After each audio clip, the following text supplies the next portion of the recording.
up, everyone? Welcome to the Christian Mystic podcast. I have with me today Psycosmos, and we're going to be talking about the sacred secretion. There's been a lot of comments regarding the sacred secretion, wondering what specific time of month you're supposed to look to, what all the alkaline diet entails, many different questions, and we're just going to try to cover them all mostly in this video. And if we can't get to these questions in this video, I will be having Mr. Psycosmos back again so we can go over these questions.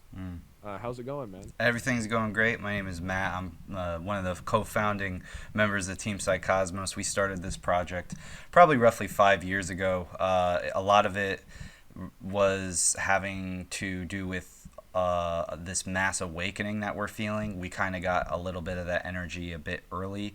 I had a really deep DMT experience like 8 or so years ago, which kind of led me down this path. And I don't condone doing, psychedelics or anything for anybody who's not ready. I've only done DMT once and only that one time because it was a complete accident. I didn't even know what I was doing at the time. I was in college. I was a stupid kid, just kind of screwing around. And I ended up having one of the most transcendental, if not the most transcendental experience of my life, where I learned about the sacred secretion, and then I went into the real world and discovered that it was a real thing. And so ultimately what I tell everybody is the sacred secretion is not only a biological process that is within each and every person's body, regardless of who you are or where you come from, or I get questions all the time about what about my diet, what about if I don't have specific organs. It doesn't matter. This process goes within the body roughly once every month or lunar cycle. But that's just the very basics of it. There are people who train their bodies and incorporate these lifestyles and habits who are able to maximize their potential. But essentially, most of the major world religions are followers of this teaching, whether they know it or not. This includes the Judeo-Christian faiths. Sacred secretion is within the Kabbalah. It's within the Zohar. It's within the Holy Bible. It's within the New Testament. It's within the Bhagavad Gita of the Hindus. It's within the Popolva of the Mesoamericans and the South Americans. It's basically, the Greco-Romans talk about it very extensively. The Egyptians talk about it very extensively in the Book of the Dead. There's a lot of different philosophical and spiritual lines of thinking that have actually encapsulated this wisdom. But unfortunately, because of many different factors, wars, religious zealots and organizations, money, greed, industries that are geared towards harming people with the intention of healing people, or the neglectful intention of healing people. There's basically a big conspiracy, if you want to think of it that way, towards this one process. And the reason for that is because everyone can take advantage of it. It restores power to your soul. It restores, it heals your body. It reactivates dormant brain cells. It does a whole wide variety of things, but mainly what it does, forgetting all the religious stuff, forgetting everything else, it heals. That's really the ultimate goal of the sacred secretion in a very practical sense. Anybody can take advantage of it. It doesn't matter what spiritual faith you are in. Whether it's the baptism or the transubstantiation of the Christian or Catholics, or it's the Kundalini of the Hindus. It doesn't matter. There are plenty of different cultures and different philosophical ways of thinking, and now due to the scientific community not really knowing too much about this process, they have inadvertently proven that this process is in fact true within the human body. So basically my short little elevator pitch here is that the sacred secretion is something that everybody should be taking advantage of as best as they possibly can, because it is living in perfect tandem with nature's cycles. And if you live in perfect tandem with nature's cycles, you can heal and reduce harm to your body, your spirit, and your soul, and your mind as well. But that's all part and parcel. So essentially what I'm saying is the sacred secretion is a practice that, again, ignoring a lot of the religious verbiage that we're going to use today, it's really just a method of self-healing, discovering God, discovering the universe for yourself, however you want to see it that way, in a very practical sense. Yep. For sure. I mean, we're basically dealing with, I've said before on our phone call, that we're dealing with the cure for cancer. Yep. Like, this is the cure for anything. Yep. Just a little bit for the Judeo-Christian viewers that are going to be on my channel, to understand the context of this, because there is there is more context when it comes to the like allegory and the Exodus out of Egypt, but just to cover um, the main parts, I believe it's Acts 10:18, if I'm not mistaken. There's plenty of them. Even in Plenty of yeah, there. I think what is it? there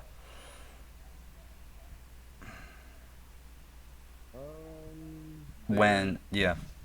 there's where he says that the man of God does not sin, for his seed resideth within him. Yep.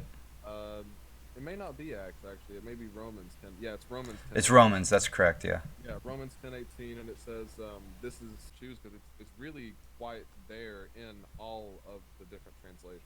That's correct, and not to mention, it's also in Genesis when Jacob is wrestling, with this deity, which in deep esoteric circles, a lot of people believe is Metatron, which represents the epitome of the Right. androgynous combination of the divine masculine and divine Yeah, I feminine. got such an awesome video coming out on Metatron regarding how Metatron is Yeshua in that Yeah, sense. that is correct. That is correct. Not to mention that in the Bible it says that Jesus is in the order of Melchizedek, and Melchizedek and Metatron are very similar in a lot of their properties. But in Genesis 29 through 32, 33, I'm just kind of spitballing off the top of my head.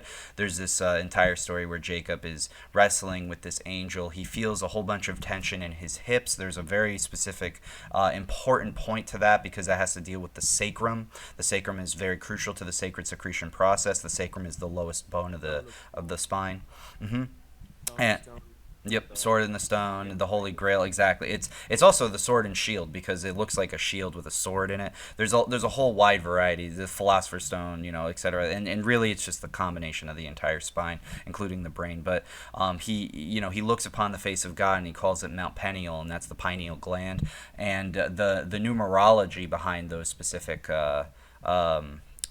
numbers in Genesis. They're very important. So all of this is just kind of playing into this concept of the sacred secretion, which is the really it's Christ within you, right? It's the consciousness, the Christ within you. Everything. If you believe in a lot of these esoteric circles, if you understand the deeper mysteries, you understand that as above, so below, right? So this is kind of reflected in a lot of different ways, but one of the better ways that it kind of plays a part in our bodies is that the so below aspect of Jesus Christ is within all of us. If you actually transliterate the Hebrew in the Old Testament, you'll find that Moshe, he had Jesus within him. If you actually read the Hebrew words and you don't go based off of like the Old Testament's English translation, it'll actually show that Moses had Jesus residing within himself in order for him to do the Ten Commandments and everything else. So it was super crucial for Jesus to be a big part of this process.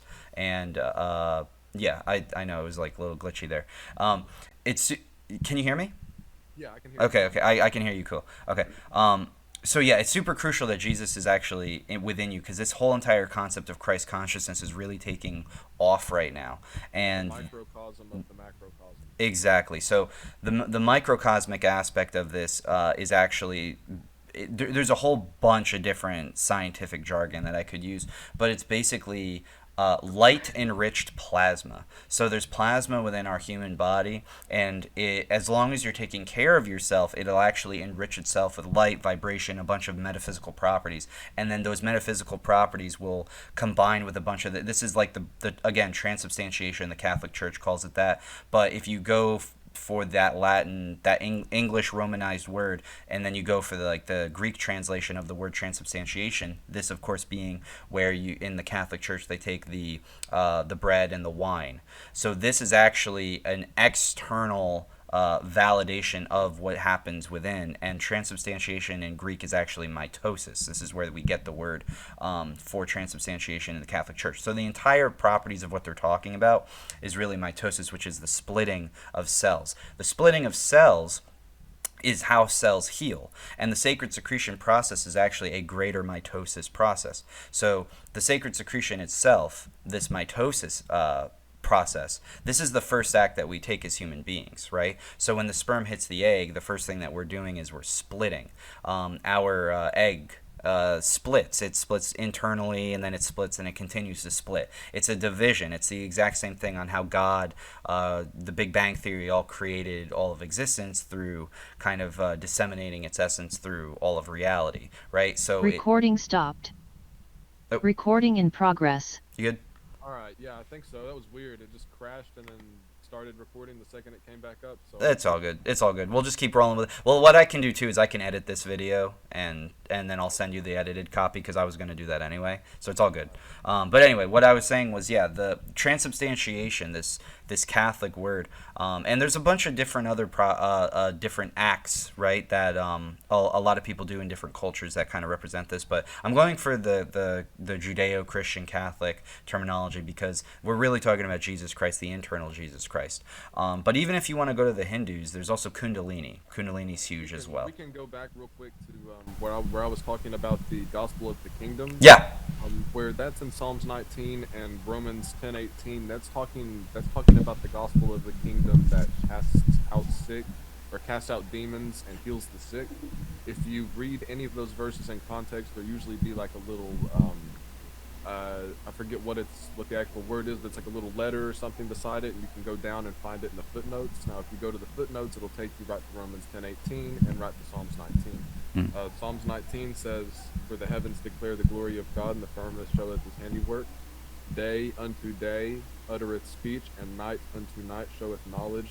There is no speech nor language where their voice is not heard." This is, it's like the Tower of Babel. There was a unified theory of knowledge at one point in time. And then it says, "Their line, which is the analemma, is gone out throughout all the earth, and their words to the end of the world. In them hath he set a tabernacle," or a house, "for the sun." The sun. So which is as a bridegroom, like Yeshua's a bridegroom, coming out of his chamber, and rejoiceth as a strong man to run a race. His going forth is from the end of the heaven, and his circuit unto the ends of it, and that circuit's the analemma, and there is nothing hid from the heat thereof. That's talking. If you keep going, it even says, much more are they to be desired are they than gold. Gold is another alchemical symbol for the sun. It's a symbol for turning lead into gold. Right. Right, and you're talking about the analemma, which is really this figure eight pattern that the sun makes in the sky in the scientific or the astrological realm. But really, we have the analemma within us because the sun is basically representative of where your energy lies within your body. And the truth of the matter is, everybody wants to have a one-stop shop. They want to say, "Oh, well, if I go full vegan, I'm gonna heal," or if I just meditate and do yoga, I'm gonna heal.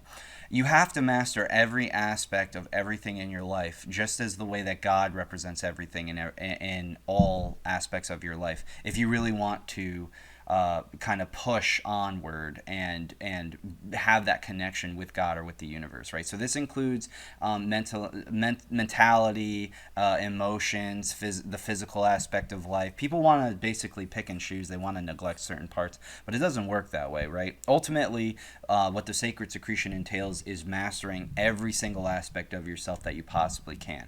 So this includes like anything that you want or need, like desires or something, emotions, your mentality, your physical, your spirit, your soul, things of that nature. And all of these kind of come into you building them. It's like a video game, right? You have like all your little stats, and this is the Matrix, so we really are in a video game. Well, the sacred secretion is a practice that is very individualized for each person. This is something that gets people really kind of confused because they really want to master when this process is. But when you're first starting, the easiest way to just say this is, you have to track where the moon is going. There's a lot of reasons for that. The main one being that the moon is a more feminine aspect and the sun is a more masculine aspect. You need both light from the sun and the moon to kind of heal, right? This is actually why the two biggest killers in the whole world are heart disease, which is ruled by Leo the sun, or the heart, and cancer, which is literally named cancer, the disease.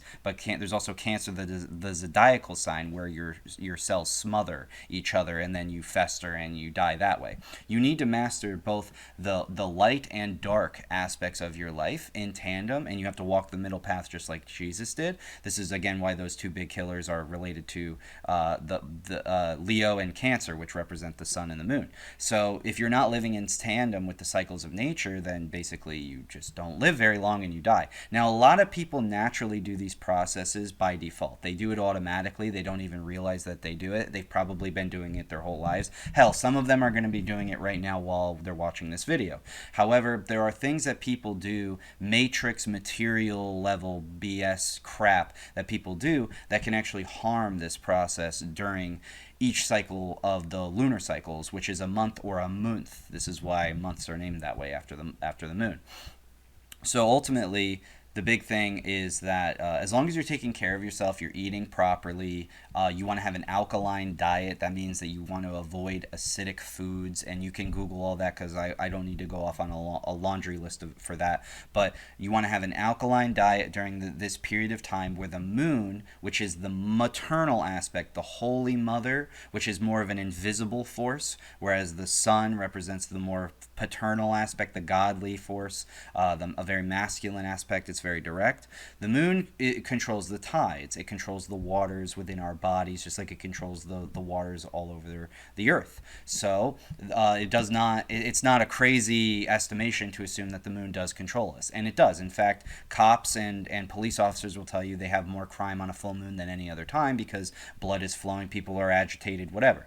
And it doesn't matter what full moon it is or what month, because these are just the cycles of life, right? So ultimately, to wrap up what I'm saying here, you have to track when the moon enters the sign of your birth. So if you know yourself, basic astrology, like, oh, I was born in January, because it's January right now. Oh, I was born in January, I'm a Capricorn. So that means when the moon enters Capricorn, this is basically going to be happening for you at those times. There are more advanced things that come along. I've been doing this for 5 years, and I can tell you after a certain point, your body can master doing this basically whenever you want to, but it's very strong still when the moon enters your sun sign. That's the best time to do it.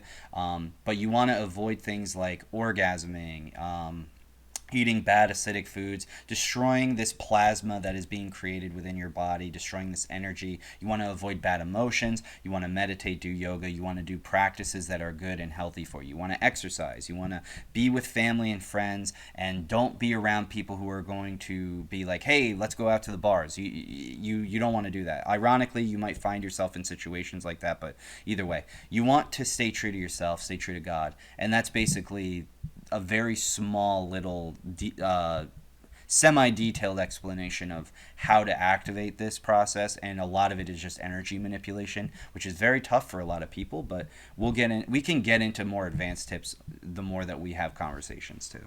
Right. Yeah. It's very interpersonal. Like, it is a relationship. Yep. It's your own relationship with God. You know, it's not what Tom, Dick, or Harry's doing down the road with his relationship. It's about internal focusing. You know. That's right. And you can't internal focus if you're always outward focused. I think that's the whole purpose of the Bible verse when he's like, you know, if there's a plank in somebody's eye or in your own eye, don't worry about the speck in somebody else's. You know, it's very simple. Right. But yeah, just to touch on the sacred secretion at the beginning, the base science of it, I suppose. The oil is called the ovum oil in science, is like everyday science. But it is a oil that descends from the colostrum in your brain. It starts from since you were born and begins to trip down the spine around puberty. Yep. As it goes down the spine, it collects at the 5 fused bones at the bottom of the spine, known as the coccyx or the sacrum. This is where, you know, the stone of scone is, and it's also where it was symbolic when God touched Jacob in Genesis. So, this sacred secretion trips down your spine, and then from there, the vibration of the cerebral spinal fluid is affected, you know, by the moon, and just like the tides, because it's fluid, just like water. Okay, so once a month, every month, 12 times a year, the vibration of the cerebral spinal fluid increases enough to form a seed around the solar plexus or the house of bread, Bethlehem. Mm-hmm. If your body is in an alkaline state, you've remained pure for a week or more, Yep. and at least before this process begins. Exactly. And yeah, and you haven't consumed alcohol, you haven't been super depressed, not been super angry or agitated or aggressive, That's right. or you just got back from Fight Club or something. You can't be doing that. It's Mm. it's but if you allow that seed to form and those protective layers around the seed are not burst, it will actually raise itself. This is not something that we're talking about that can be formed by extra means. It's a process that's always naturally occurring, but you either kill the seed or you raise it. That's right. And a lot of people, inadvertently, they kill the seed. They don't even realize it. And actually, from my experience, I've probably taught more than 200 people sacred secretion in my personal life, as in, like, I've gone to expos, events. I've been doing this for quite some time,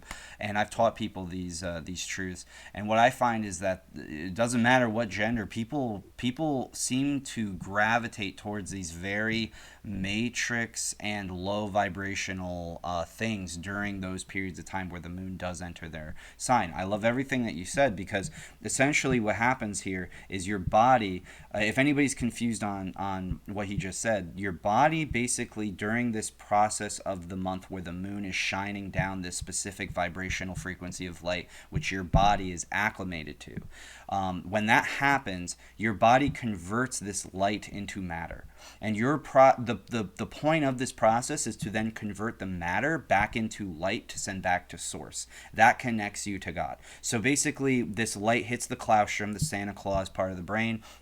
The claustrum is like this bit. It's like a little satellite in your brain. It's always looking and picking up on energy that's all around you, and it takes this energy, it adapts it. It tells the pineal and pituitary and a whole bunch of other parts of the endocrine system to start releasing specific chemicals.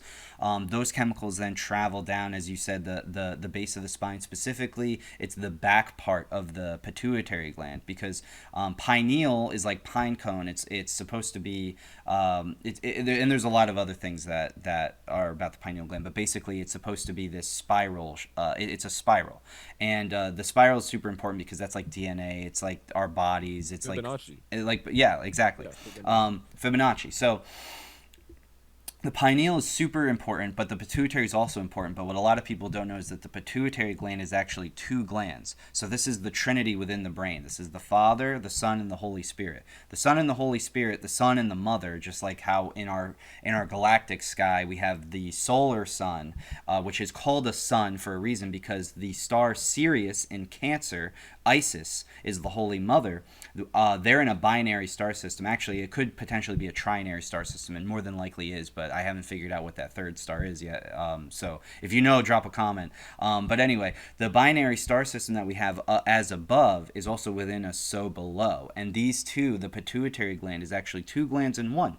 The back part of the pituitary is this Holy Mother invisible aspect. This is what rules love. This is what rules those emotions that you can't see, and science is never going to be able to pinpoint, quantum physics type shit. But this back pituitary part is what releases things like somatostatin. Soma, like the Christ. Somatostatin is super, super imperative to this process. It is like an anti-aging chemical, and it also is super good for this entire sacred secretion process, because this is where things transform.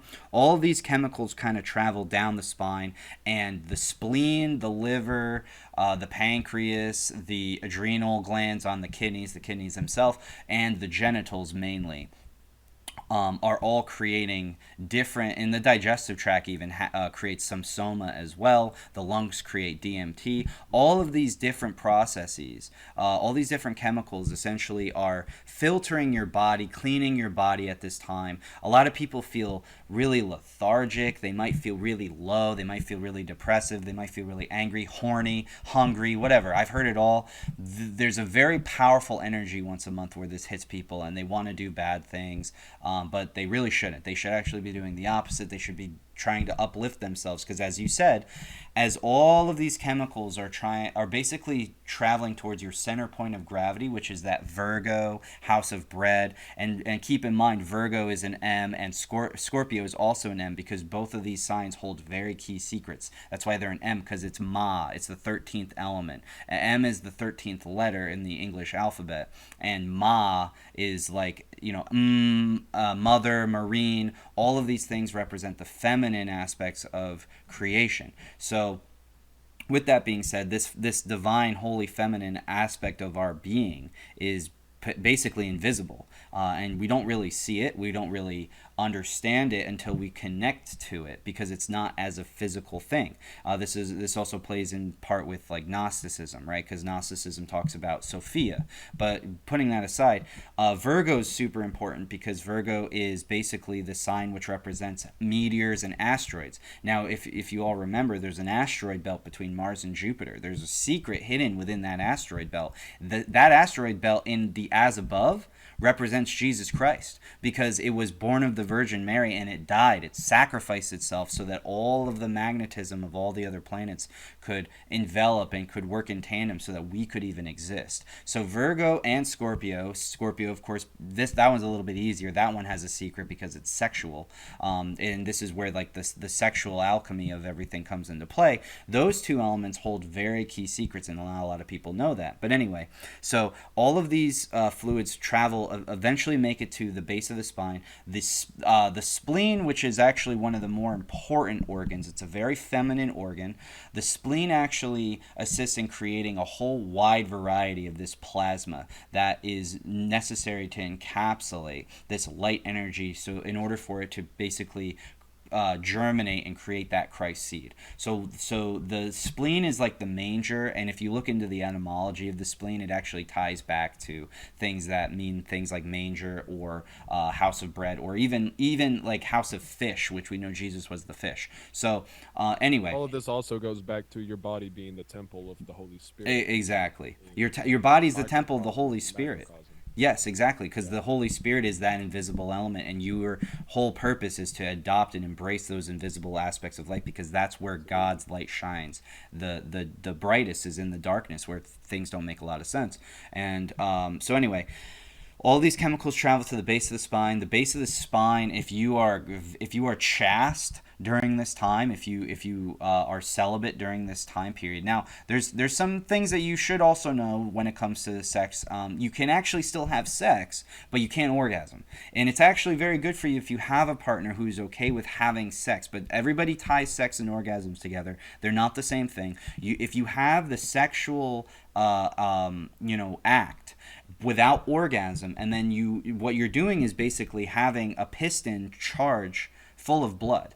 Yeah, I see it says remaining time. You have a piston charging full of blood in both of the genital regions. And this is what the Kama Sutra and a whole bunch of other books talk about. But if you charge that blood energetically and sexually, and then you bring up all those secretions and fluids, the testicles and the ovaries both are linked directly into the base of the spine, through the iliac arteries and through the testicular and ovarian arteries and nerves. I will say, though, for the first little bit of time in the sacred secretion, about the first 3 days before the moon actually goes into your sign, you're not supposed to have any kind of sexual stimulus whatsoever. That is true. Yeah. That is true. There also is, because I want to touch before the time runs out. I do want to touch on, you can technically still have an orgasm while practicing the sacred secretion. There are ways, but the only real accepted way is found within white tantra, and this is orgasm without ejaculation. It's exactly. You can't expel the seed. You send it up the spine instead. Right. That's exactly right. I'm very glad that you touched on that. What we do when we talk about these things, we have to make it very basic, because the very advanced stuff is hard for people to kind of adapt to. But what you said is exactly right. You want to, for most of the preparation period, I always give it a very good amount of time, like 5 days. There's no sexual stimulation. However, during the process where you're trying to activate and raise this, that's okay to have sexual stimulation to some extent, but you have to keep God as your highest intention and not the sex itself. If you're just going to have sex because you're horny, then forget it. Don't do it. But if you want to connect with your partner and you want to have that, as long as you're not spilling the cup of Hermes, you're not spilling the seed, that's okay to some degree. But I wouldn't even bother tampering with that until you're advanced, because it's very difficult to do. I would just not have any sexual stimulation at all whatsoever during these times when you're beginning. But anyway, what you're doing is, as you said, if the whole purpose is to activate the brain and to raise your vibrational frequency so that the brain acts as a magnet to pull this seed up back to heaven. And heaven is, of course, in your mind. So you're pulling the seed up, and so you're avoiding those lower chakras, lower energies during that time period of the month, and then the seed will automatically come up into the brain. The hardest part for it to cross is in the neck, and there's actually a whole esoteric understanding of why that is. But anyway, yeah. So this is actually, even in Kabbalah, this is where Da'at is, the hidden 11th Sephiroth. So right here, there's like these big crisscross shapes, like crucifixion. It's like a big X in your neck. And what you need to do is... Isn't the constellation of the... I believe it's the Southern Crux. It's also found in the neck area. Yeah, I think so. It might be below Taurus. I think you might be correct. Okay. Yeah. I would have to relook at that, but yeah, you might be right. But either way, yeah, there's this big X, these X-shaped nerves that all run within the neck, and that's actually the hardest part, because this is where you have to fully activate your brain to bring it up through the optic thalamus and all those parts. Basically, once this secretion, after all of your activations and you're doing the right thing, gets into the inner thalamus of the brain, this chemical combination, almost like, in a very strange way, it like cooks. This really is like the bread and wine. It doesn't like cook in the way you're thinking. It basically forms this kind of like this plasmic based yeasty structure that pushes from the inside of the brain and causes a massive flex of the brain, which stimulates the brain, reactivates dormant brain cells, and shoots energy out back to source. So what you're doing, and again, people do this inadvertently all the time, but what you're doing is you're actually like delivering your spirit back to source, and then it comes back into you during different parts of the month, and it's just a never-ending cycle. And it's really just all living in balance with the energies and the cycle of the body. That's essentially what we're getting at here. This is a very super simplified explanation of it, and I know both of us have talked about it extensively on our TikToks and everything else, but yeah, basically this is like a beginner's introduction kind of to the sacred secretion process, but it is a very holy practice. There's nothing negative about it. If the one big thing I hear all the time is basically don't worship astrology and don't look at planets. I don't worship astrology. Planetary objects and zodiacal signs are there for as a science and a math. The three wise men used the stars to find Jesus Christ when he was born. I don't know what to say. The Mazzaroth or the zodiac is mentioned all throughout Job. Yep. In the Old Testament. It's the 12 followers. Yeah, it's the 12 followers, the 12 tribes. Mm-hmm. Yeah, so there's nothing inherently evil about astrology. Just don't worship it. It was used for signs and seasons and dates and appointments, and it was said even in Genesis, Yep. But there is a difference between knowing the signs and worshiping them, knowing how to read the stars versus bowing to the stars. Exactly. Because bowing to the stars is why Jesus came in the first place, because that's what he talks about to the Jews. He calls them synagogue of Satan and all that other stuff, because they basically, I mean, it's really mistranslated these days, but basically they were worshiping the stars and the planetary objects and idols and things like that, which at the time was a very common...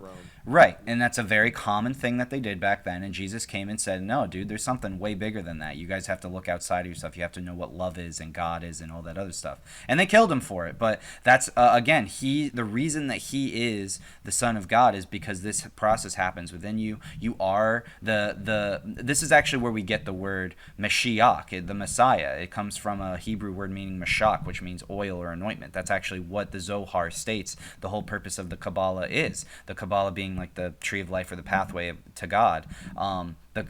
That's basically what they say it is. It's to fulfill the mashak, which is the anointment, or a baptism. So it's baptism by fire. There's a whole bunch of different ways to say it, but basically, yeah, that's what we're getting at here. It's a process on how to connect with Source. It's a process to connect with God and heal yourself as well. Yeah. But anyway, yeah, that's my little crash course on sacred secretion.